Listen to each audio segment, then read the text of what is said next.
बिस्मिल्लाहिर्रहमानिर्रहीम। अस्सलाम वालेकुम। आप मेरा यूट्यूब चैनल देख रहे हैं। Welcome to my YouTube channel. Educators और लेक्चरर्स की जॉब्स में जो आपका पेडागोजी का पोर्शन होता है उसका आज हमारा लेक्चर नंबर 7 है। आज हमारा टॉपिक पढ़ना है टेस्ट एंड एवेल्यूएशन। बड़ा इंपॉर्टेंट टॉपिक होता है और ये भी टॉपिक आपका बाय नेम शामिल होता है सिलेबस में। जो आपको एफपीएससी की तरफ से या पीपीएससी या एनटीएस की तरफ से आपको जो सिलेबस इशू होता है उसमें आपका ये बाय नेम टॉपिक शामिल होता है। आपको पता सिर्फ 4 टॉपिक्स के नाम लिखे होते हैं। उसमें पेडागोजी में आपका सबसे पहला होता है जी ब्लूम्स टैक्सोनॉमी या सोलो टैक्सोनॉमी। उसके बाद आपके पास होता है जी टीचिंग मेथड्स। फिर आपके पास होता है टेस्ट एंड एवेल्यूएशन। उसके बाद क्लासरूम मैनेजमेंट। तो ये इन्हीं टॉपिक्स के अंदर सब टॉपिक्स आते हैं, तो यूँ आपकी सारी पेडागोजी जो है ना मुकम्मल हो जाती है। आज हमने पढ़ना है टेस्ट एंड एवेल्यूएशन। बड़ा इंपॉर्टेंट टॉपिक है, बिल्कुल ईजी सा टॉपिक होता है, छोटा सा। इसको आपने अच्छे तरीके से कर लेना है। सबसे पहले हम देखते हैं कि टेस्ट और एवेल्यूएशन में फ़र्क क्या है। ठीक है जी, टेस्ट क्या है? A test is a specific tool or instrument designed to measure the individual's knowledge, skill, abilities or qualities in structured and systematic manner. किसी भी सिस्टमैटिक और स्ट्रक्चर्ड मैनर में किसी बंदे की आपने एबिलिटी को चेक करना है, उसकी स्किल्स को चेक करना है कि वो किस हद तक बंदा स्किलफुल है, किस हद तक उसके पास नॉलेज है। उसके नॉलेज को चेक करना या उसके स्किल को चेक करना, उसकी एबिलिटी को काम करने के तरीक़ाकार को, उसकी जो कितनी उसके अंदर जनाब प्रोफिशेंसी है बंदे की, ठीक है, उसको हमने चेक करना हो तो वो हमारा टेस्ट होता है। ठीक है, अब जो टेस्ट है, test often consist of set of question task that are administered on individual under standardise condition. जो टेस्ट होता है इसके आपके पास जनाब ये क्वेश्चन या टास्क की एक आपके पास एक सेट होता है। 19 जो आपके क्वेश्चन का सेट होता है उसको आपने स्टैंडर्डाइज कंडीशंस के मुताबिक बच्चे को आपने किसी भी इंडिविजुअल का आपने टेस्ट करना होता है। ठीक है, अब इवैल्यूएशन क्या है? अब इवैल्यूएशन, मेजरमेंट और असेसमेंट, ये तीन चीज़ें हैं। तीनों को आपने लहदा इसका याद करना है कि इवैल्यूएशन क्या है, मेजरमेंट क्या है और असेसमेंट क्या है। इवैल्यूएशन ये है जी, आपने किसी बंदे के बारे में जो भी वो काम कर रहा है या किसी बच्चे की आपने इवैल्यूएशन किया, उसकी आपने टेस्ट लिया है, तो टेस्ट के बाद आपने उसकी सिर्फ क्वालिटी को चेक किया है, क्वालिटी को चेक किया। क्वालिटी में क्वालिटेटिव टेस्ट आपने जो लेना होता है ना, यहाँ पे दो लफ्ज़ यूज़ होते हैं, क्वालिटी और क्वांटिटी। क्वालिटी, क्वालिटी और आपके पास लफ्ज़ होता है क्वांटिटी, क्वांटिटी, क्वांटिटी। ठीक है, क्वालिटी और क्वांटिटी। ठीक है, अब क्वालिटी जो है ना, क्वालिटी, क्वालिटी का ताल्लुक आपका किसी आपने जस्ट आप उसके ऊपर कोई भी अपने गुड बैड या पास या फेल इस तरह का आपने कमेंट करना होता है। इसमें किसी किस्म का को आपके पास जो है ना वो नंबर्स वगैरह या परसेंटेज वगैरह नहीं लिखी होती। ठीक है, ऐसा टेस्ट जिसमें जस्ट आपने क्वालिटी या वैल्यूज़ को अपने इफेक्टिवनेस को आपने ज़ाहिर करना होता है। इसमें आपने किसी किस्म का उसको नंबर्स वगैरह नहीं देने होते कि आपने 100 में से कितने नंबर लिए हैं। जस्ट आपने पास या फेल, गुड या बैड, इस तरह का आपने कोई ना कोई इसमें इंप्रेशन देना होता है और आपकी होती है वैल्यूएशन। और जो मेजरमेंट है ना, मेजरमेंट होती है आपकी क्वांटिटेटिव, क्वांटिटेटिव टेस्ट। ठीक है जी, इसका ताल्लुक होता है आपका क्वांटिटी के साथ। न्यूमेरिकल वैल्यूज उसमें इन्वॉल्व होती हैं। इसमें जमा, तफरीक, ज़रब, तकसीम या इसमें टेबल्स वगैरह टेबलर फॉर्म में आप टेस्ट देते हैं। क्या होता है जी, उसका आप रिजल्ट देते हैं कि आपने जनाब 100 मार्क्स का आपका पेपर लिया तो उसमें से आपके 90 मार्क्स आए हैं। ठीक है, इसमें आपके पास क्वांटिटी को मेजर किया जाता है, क्वांटिटी को मेजर किया जाता है। तो वैल्यूएशन क्वालिटी के वास्ते होती है और मेजरमेंट जो होती है वो आपकी क्वांटिटी के लिए यूज़ होती है। ये दोनों बातें आपने अच्छे तरीके से इनको आपने याद करना है। वो पूछता है कि क्वालिटी जनाब जो है वो किस में होती है, वो वैल्यूएशन में, और मैयर करना जो होता है ना जो वो मिकदार में होता है। ठीक है जी, समझ आई है। उसके बाद असेसमेंट। असेसमेंट क्या होती है? असेसमेंट में आपने मेजरमेंट और वैल्यूएशन दोनों को यूज़ करना होता है। मेजरमेंट और वैल्यूएशन को दोनों को यूज़ करना होता है। मीन्स कि आपने उसमें बच्चे के रिजल्ट कार्ड के ऊपर आपने उसके नंबर भी मेंशन करने होते हैं, नंबर भी मेंशन करने होते हैं। नीचे आपने उसका ग्रेड भी मेंशन करना होता है, साथ आपने पास या फेल भी लिखना होता है, रिकमेंडेड या नॉन रिकमेंडेड भी लिखना होता है। ठीक है, तो ये आपकी असेसमेंट जो है, असेसमेंट में मेजरमेंट और वैल्यूएशन दोनों यूज़ होती हैं, दोनों यूज़ होती हैं। ठीक है, अब आपने मेजरमेंट किस तरह से करनी है, असेसमेंट किस तरह से करनी है, वैल्यूएशन किस तरह से करनी है, कौन सा आप तरीका इस्तेमाल करेंगे। आप एमसीक्यू पेपर लेते हैं, आप उसमें जो ना कोई आप उसमें जो है सब्जेक्टिव पेपर ले लेते हैं, उसमें आप क्या करते हैं राइटर अंका को ले लेते हैं, या आप कोई ऐसे लिखवा लेते हैं या क्विज कर लेते हैं। ये सारे के सारे आपकी टेस्ट की टाइप्स हैं। आपने कोई भी उसमें जो किसी किस्म का कोई जो आपने इंस्ट्रूमेंट आपने डिज़ाइन करना है। ठीक है जी, आपने टेस्ट डिज़ाइन करना है। आप टेस्ट जो है ना वो एमसीक्यूज भी हो सकता है, शॉर्ट क्वेश्चन भी हो सकते हैं, आप ऐसे लिखवा सकते हैं, सब्जेक्टिव ऑब्जेक्टिव किसी भी तरीके से लिख सकते हैं। तो अगर उस टेस्ट में आप जस्ट एवेल्यूएट कर रहे हैं, किसी की वैल्यूज़ को चेक कर रहे हैं, ठीक है जी, तो आपने क्या करना है, जस्ट क्या करना है, वो वैल्यूएशन है। अगर उसमें आप मेजरमेंट्स भी कर रहे हैं साथ, उसमें जमा तफरीक या टेबुलर या न्यूमेरिकल वैल्यूज़ भी शामिल हो रही हैं, वो आपकी मेजरमेंट है। अगर दोनों चीज़ें इकट्ठी यूज़ हो रही हैं, वो आपकी असेसमेंट है, ठीक है। अब ये टाइप्स ऑफ असेसमेंट ये बड़ी इंपॉर्टेंट होती हैं। इनमें से पेपर में अक्सर पूछ लिया जाता है कि टाइप्स ऑफ असेसमेंट क्या है। सबसे पहले है, जब भी कोई बच्चा आपके पास आया है, हम चूँकि एजुकेशन के हवाले से बात कर रहे हैं, ठीक है। अगर कोई बच्चा आपके पास फॉर एग्जांपल कोई एडमिशन के लिए आ जाता है, तो आप सबसे पहले क्या करते हैं, बच्चे को आप टेस्ट करते हैं कि इस वक्त बच्चा किस प्लेस पे है, किस जगह पे है, किस मुकाम पे खड़ा है, हमने इसको कहाँ से लेकर चलना है। फॉर एग्जांपल हम बच्चे को जो है ना, हम इंग्लिश करवाना चाहते हैं, तो हम सबसे पहले देखेंगे क्या बच्चे को इंग्लिश के अल्फ़ाबेट्स आते हैं। अल्फ़ाबेट अगर आते हैं, फिर हम देखेंगे इसको जो है ना, इसमें जो है ना कुछ वोकेबलरी वगैरह इसको थोड़ी बहुत आती है, इंग्लिश पढ़ना और लिखना आता है इसको, पढ़ पढ़ और लिख सकता है इंग्लिश को कि नहीं। फिर हम देखेंगे क्या इसको टेंस वगैरह आते हैं कि नहीं। अगर इसको बेसिक स्ट्रक्चर आता है सेंटेंस का, फिर टेंस इसको आते हैं, फिर हम इसको आगे जो बड़े बड़े जो हमारे जो टॉपिक्स होते हैं ना, जो उसमें जो आपकी एक्टिव वाइज पैसिव वाइज हैं, आपने सेंटेंस स्ट्रक्चरिंग की तरफ लेके जाना है, या आपने पार्ट्स ऑफ स्पीच के वाले से या फिगर ऑफ स्पीच की तरफ, मीन के बड़े बड़े जो टॉपिक्स हैं, आपने देखना होता है कि बच्चा फिल वक्त कहाँ पे खड़ा है और हमें कहाँ से इसको लेकर आगे चलना है। तो ये आपकी होती है प्लेसमेंट असेसमेंट, ठीक है। डेफिनेशन क्या है, assessment use to determine appropriate starting point for learner. किसी भी लर्नर की स्टार्टिंग पॉइंट आपने देखना है कि अब वो कहाँ पे खड़ा है और हमने कहाँ से इसको स्टार्ट करवाना है। ये आपकी होती है प्लेसमेंट असेसमेंट, ठीक है जी।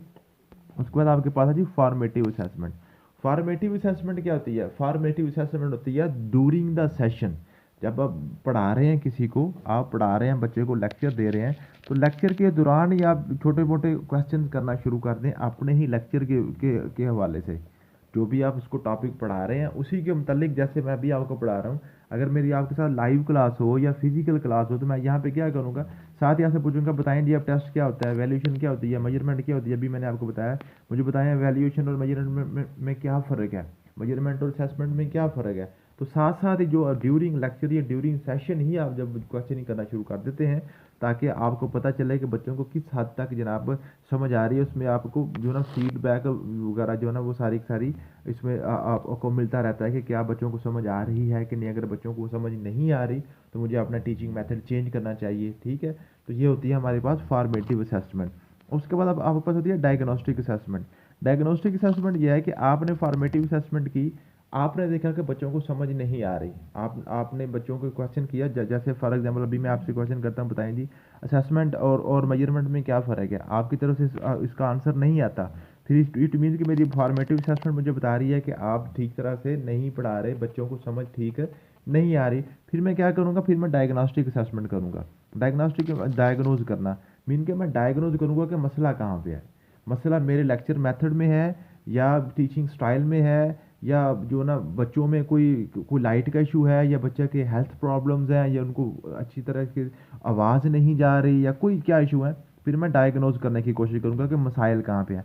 इसको हम कहते हैं डायग्नोस्टिक असेसमेंट, ठीक है जी। डेफिनेशन क्या है, assessment administered at the beginning of instruction to assess prior knowledge and identify the learning needs. Learning needs जो है, नीड्स, ठीक है, उसको किस चीज़ की अब ज़रूरत है, वो आपके पास क्या है जी, वो आपके पास है जी डायग्नोस्टिक प्री असेसमेंट क्विज है, डायग्नोस्टिक टेस्ट है, या जैसे रेडीनेस असेसमेंट्स वगैरह, ठीक है, ये आपकी डायग्नोस्टिक असेसमेंट होती है। फिर आपके पास है समेटिव असेसमेंट। समेटिव मतलब होता है सम से निकला, सम का मतलब होता है जमा करना, मीन्स कि आपने जो भी लेक्चर पढ़ाया है उसको एंड पे उसकी समराइज कर दें, उसकी समरी बयान कर दें, एंड पे, सबसे एंड पे आपने जो होता है उसका समेटिव असेसमेंट लेनी होती है। अब फॉर्मेटिव और समेटिव असेसमेंट में वो बड़ा फ़र्क बड़ी दफ़ा पूछता है कि फॉर्मेटिव असेसमेंट और समेटिव असेसमेंट में क्या फ़र्क है। फॉर्मेटिव असेसमेंट होती है ड्यूरिंग सेशन, समेटिव असेसमेंट होती है एंड पे जो होती है, ठीक है। फॉर्मेटिव असेसमेंट में अगर बच्चे का कुछ उसका जो क्वेश्चन है गलत हो गया है, आप क्या करेंगे, उसको आप इम्प्रूवमेंट प्लान देंगे, आप इस तरह से अपना क्वेश्चन इम्प्रूव कर सकते हैं, उसको आप समझाएंगे, ठीक है। लेकिन जो समेटिव असेसमेंट है, इसमें अगर किसी का गलत हो गया तो वो गलत है, जो ठीक हो गया वो ठीक है, अब उस पर इम्प्रूवमेंट का आप टाइम नहीं दे सकते। समझ लें कि ये आपके पास फॉर्मेटिव असेसमेंट जो आपका क्लासरूम का टेस्ट है, अगर क्लासरूम अगर डेली का टेस्ट लेते हैं, बच्चे का कोई क्वेश्चन गलत होता है तो आप क्या करते हैं, आप उसको दोबारा समझाते हैं कि बेटा अब आपने इस तरह से करना है, कल आपका टेस्ट खराब ना हो। लेकिन जो आपका समेटिव असेसमेंट है, ये आपके क्या है, ये आपके हैं जो फाइनल एग्जाम्स हैं, सेशन के आखिर पे फाइनल एग्जाम्स हैं। अब फाइनल एग्जाम्स में क्या होता है, अगर किसी को कोई गलती होती है, कोई गलत लिखता है बच्चा, तो उसके मार्क्स कट जाते हैं। उसको हम जो ना गलती अपनी दुरुस्त करने की गुंजाइश या उसमें टाइम नहीं, उसको हम दोबारा जो है ना इसका मौका नहीं दिया जाता। ये आपकी समेटिव असेसमेंट है। उसके बाद आपके पास ये दोनों बड़ी इंपॉर्टेंट है, नॉर्म रेफरेंस्ड और आपके क्राइटेरियन रेफरेंस असेसमेंट, ये दोनों बड़ी इंपॉर्टेंट है।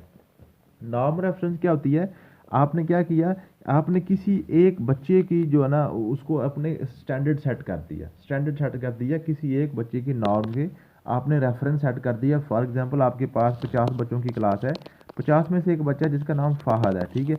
आप कहते हैं जी बताएं जी कितने बच्चे हैं जिनके फाहद के से नंबर कम आए हैं और कितने बच्चे हैं जिनके फाहद से नंबर ज़्यादा आए हैं, ठीक है। आपने किसी एक बच्चे को स्टैंडर्ड फिक्स कर दिया, ठीक है।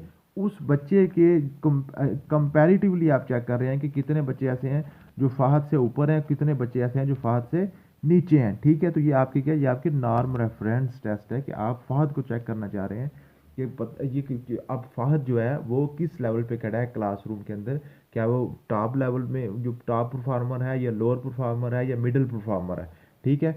उसके बाद आपके पास होता है criterion reference assessment. Criterion reference assessment बिल्कुल आसान होती है, क्या जी इसमें क्या जी, आपने कोई क्राइटेरिया सेट कर दिया, आपने सेट कर दिया क्राइटेरिया। फॉर एग्जांपल 100 नंबर का आपने पेपर रखा है, इसमें आपने क्राइटेरिया रख दिया 60 मार्क्स वाला पास है, बाकियों को सजा मिलेगी, ठीक है, या उनको फाइन होगा। तो आपने क्या किया, क्राइटेरिया सेट कर दिया। इसमें आपने किसी किस्म को, कोई इंडिविजुअल को, किसी बच्चे को आपने रेफरेंस नहीं रखा कि जिनके बच्चों के जो फास्ट से कम नंबर है वो बैठ जाएं, जिनके फास्ट से ज़्यादा नंबर है वो खड़े हो जाएं। जस्ट आपने क्या किया, एक न्यूमेरिकल वैल्यू को आपने स्टैंडर्ड फिक्स कर दिया, वो आपकी क्या जी, क्राइटेरियन रेफरेंस असेसमेंट, ठीक है। उसके बाद आपके पास है परफॉर्मेंस असेसमेंट। परफॉर्मेंस असेसमेंट क्या है जी, इसमें है जी assessment that requires learner to demonstrate skill through real work task और एक्टिविटीज।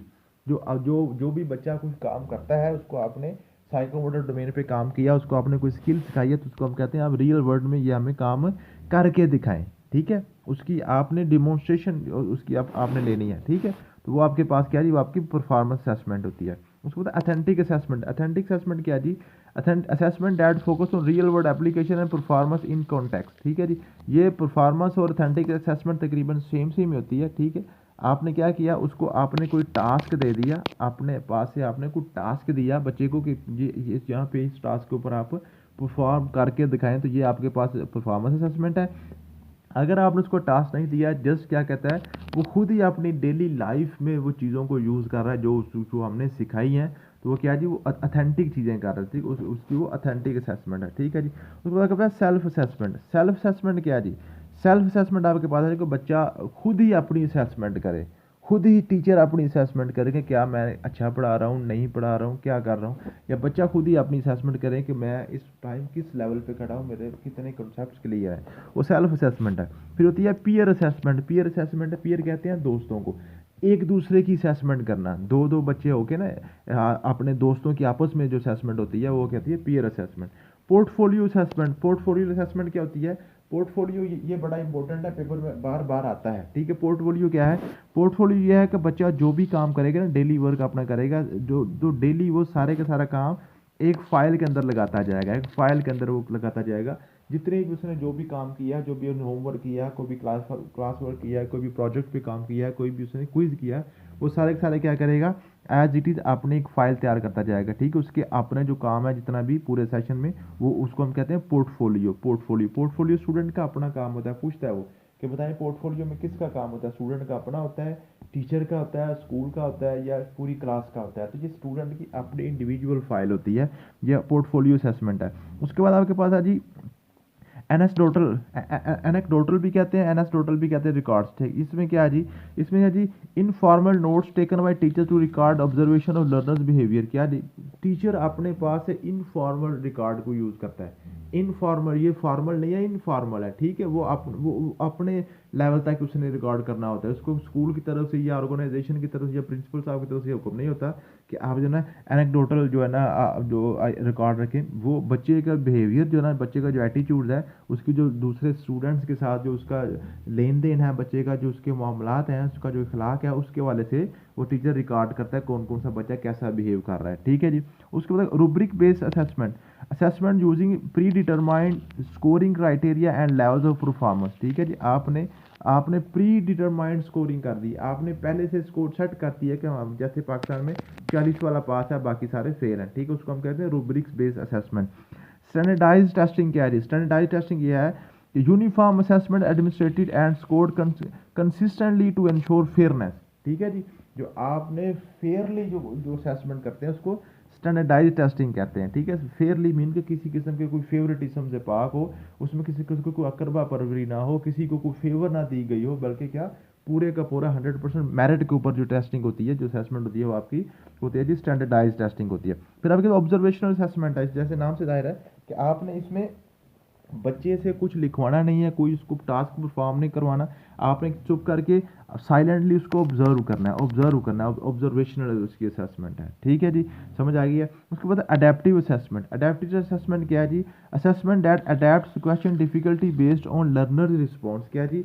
आपने देखा होगा आमतौर पर जब आप इंटरव्यू देने जाते हैं ना, इंटरव्यू वाला आपसे जो क्वेश्चन करता है ना, आप उसका आंसर देने की कोशिश करते हैं, तो आपके आंसर में से ही आगे नया क्वेश्चन देना जो वो करना शुरू कर देते। फॉर एग्जाम्पल वो कहता है जी बताएं जी पाकिस्तान का जो ना कैपिटल कौन सा? आप कहते हैं जी इस्लामाबाद है। वो कहता है जी इस्लामाबाद किसने बनाया था? जी जनरल यूब खान साहब के दौर में बना था। जनरल यूब खान साहब कौन थे जी? ये चीफ ऑफ आर्मी स्टाफ थे। अच्छा, वो पाकिस्तान के चीफ ऑफ आर्मी स्टाफ के जनाब कितने नंबर के चीफ ऑफ आर्मी स्टाफ थे? वो जी जनाब पाकिस्तान के पहले नेटिव चीफ आर्मी स्टाफ थे। मुझे बताएं जी उनसे पहले कौन से थे, उनके बाद में कौन से थे? मीन कि आपके आंसर में से ही आगे क्वेश्चन आगे अडेप्ट करते जाएं। ठीक है, उन्हीं को अडेप्ट करते जाएं, तो वो आपकी होती है अडेप्टिव असेसमेंट। मुझे उम्मीद है कि आपको टेस्ट एंड वैल्यूएशन का टॉपिक जो है ना क्लियर हो गया होगा। थैंक यू सो मच, मिलते हैं नेक्स्ट वीडियो में। अल्लाह हाफिज़।